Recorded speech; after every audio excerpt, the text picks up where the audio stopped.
Ајде да видиме што е НЗД и НЗС.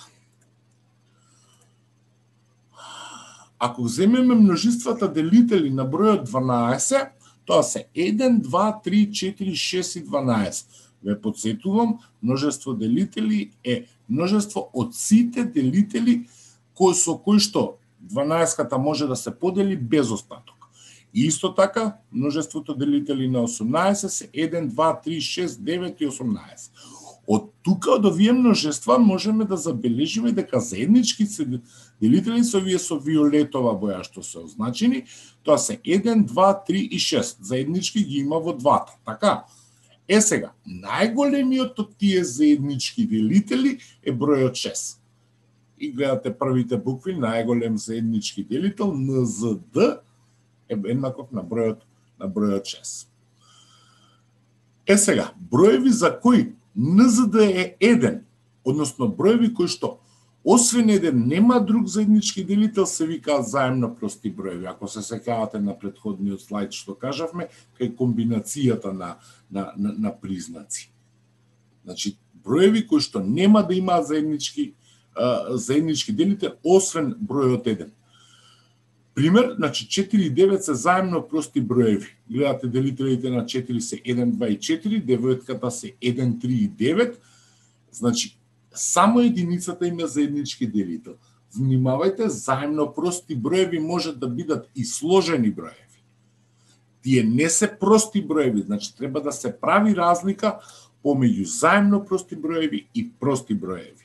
Простите броеви имаат само два делители, меѓутоа заемно прости броеви мораме да гледаме двата броја заеднички и тие не смеат да имаат друг заеднички делител освен бројот 1. Четворката и деветката се всушности сложени броеви, меѓутоа се заемно прости. Одиме натака, ајде да видиме за содржателите што се случува. Множеството на содржатели е тоа више множество на бесконечно множество, така? Значи, секогаш може уште еден. Значи, тоа содржатели се броеви кои што дадениот број го содржат цел број пати. Например, 12-ката има содржатели 12, 24, така, 2 12, 24, 3 12, 36, 4 12, 4 60, 72 и така натака. Содржателите на бројот 18 се 18, 36, 54, 72 и така натака. Како што гледаме, заеднички содржатели повторно со виолетово означени се 36, 72, натака ќе дојде 108-цата, така повторно и заедничките содржатели нема да ќе бидат бесконечно множеството и на заедничките содржатели. За нас ќе биде најинтересен најмалиот заеднички содржател, односно најмалиот од овие броеви, во овој случај тоа е бројот 36 и повторно првите букви НЗС, најмал заеднички содржател е 36. Ајде да видиме сега како ќе бараме НЗС и НЗД, меѓутоа претходно треба да кажеме дека секој сложен број може да се представи како производ од само прости броеви. Например, бројот 12 може да се представи 2 по 2 по 3, бројот 18 2 по 3 по 3, броевите 2, 3, така во двата примери се само тие броеви, броевите 2 и 3 практично се прости броеви, односно имаат само два делители, самиот тој и бројот 1, како што кажавме и претходно. Така, значи, било кој сложен број може да го представиме од производ, од множење на само прости броеви. Како тоа го правиме? Бројот 12 го делам прво со прост број, ако се дели, затоа ги научивме признаците, делам со 2, добивам резултат 6.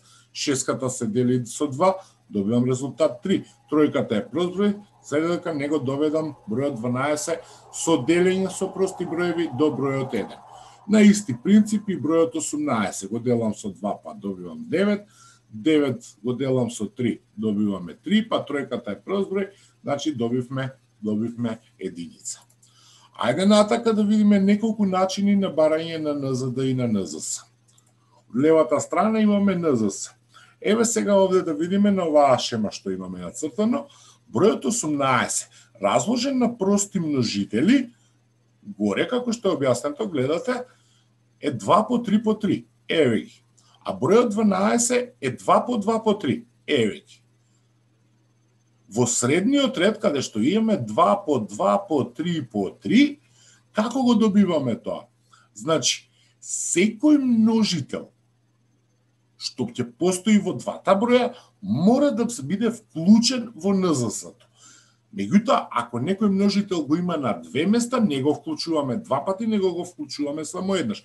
Погледнете, а жолтата двојка од 18-ката и жолтата двојка од 12-ката одат во НЗС-то, меѓутоа само еднаш. Меѓутоа, оваа зелената двојка од 12-ката мораме и неа да ја вклучиме, така, бидејќи секој множител мораме да го вклучиме. Истото се случува со жолтата тројка, како заедничка се појавува еднаш во НЗС-то, меѓутоа мораме да ја вклучиме и самата тројка. Еве таа зелената. Тоа е вака начин кој што ви е згоден и кој што понатака ќе ви треба кога ќе се учат за алгебарски рационални изрази, како начин на размислување како се бара НЗС за алгебарски рационални изрази, многу поедноставно да се свати тоа на броеви, отколку таму на тие изрази. И нормално класичниот начин на пресметување на најмал заеднички содржател, така 12 и 18 ги пишуваме, делиме со прости броеви, почетокот со 2, ако двата броја се делат ги делиме, меѓутоа ако едниот се дели, мораме и него да го делиме. Еве првата двојка е заедничката, гледате двата броја се делат. Од 12-ката добиваме 6-ка, од 18-ката добиваме 9-ка. Сега ја пишуваме самата двојка. Гледате, 6-ката се дели со 2, 9-ката не. Од 6-ката добиваме 3-ка, 9-ката ја оставивме. Тоа е самата двојка. Па сега двата броја се делат со 3. Таа е заедничката тројка. Гледате, добиваме 1 и 3 и со бројот 3, така, последната тројка ја делиме, тоа е самата тројка и добиваме 1 и 1. Ајде НЗД да видиме. Значи, за да најдеме НЗД, односно најголем заеднички делител, ќе ги вклучиме од комбинацијата на прости множители само заедничките броеви. Значи, гледате, тука ги нема зелената двојка и зелената тројка, него само жолтите броеви. Така, тие се заеднички по една двојка и по една тројка.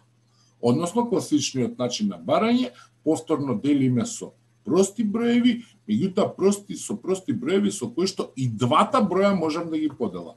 Тоа е една двојка, па добиваме 6 и 9 и потоа останува една тројка.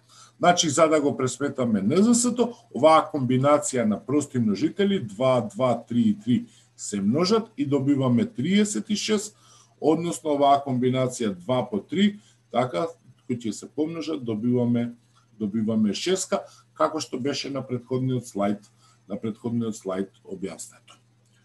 Ви благодарам и се надевам дека ви помогнав малку да се разберат овие работи, а ова ќе ни биде добра подготовка за понатака за дропките. Ви благодарам уште еднаш.